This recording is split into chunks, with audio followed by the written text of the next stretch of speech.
নমস্কার বন্ধুরা, আজকে আপনাদের সাথে আমার জীবনের একটা সেরা মুহূর্ত ভাগ করে নিতে চাই। 22শে অগাস্ট আমার ছেলের জন্মদিন ছিল, আমার মায়েরও জন্মদিন ছিল। একই দিনে আমার মা আর ছেলের জন্মদিন।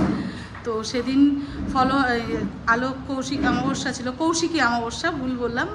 তো সেই জন্য আমাদের বাড়িতে পুজো হয়, আর তারপরে শনিবার পড়েছিল, তাই ছেলেকে কিছু করে দিতে পারিনি। মায়ের ভোগ প্রসাদই খেয়েছে সেদিন।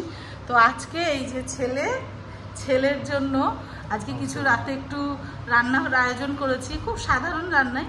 তো সেটাই আপনাদের সাথে ভাগ করে নিচ্ছি। আপনারা আশীর্বাদ করবেন আমার ছেলেকে, যাতে ও মানুষের মতন মানুষ হয়, নিজের পায়ে দাঁড়াতে পারে।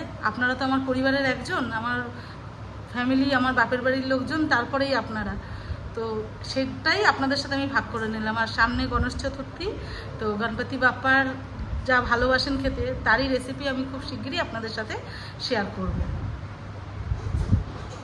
বন্ধুরা, প্রথমে ছেলেকে বাসন্তী পোলাও, সাদা ভাত, তার সাথে একটু ভাপা ইলিশ করেছি, দই ইলিশ, মটন কষা, দই আর মিষ্টি, এইটুকু আয়োজন ছেলের জন্য আজকে করেছি।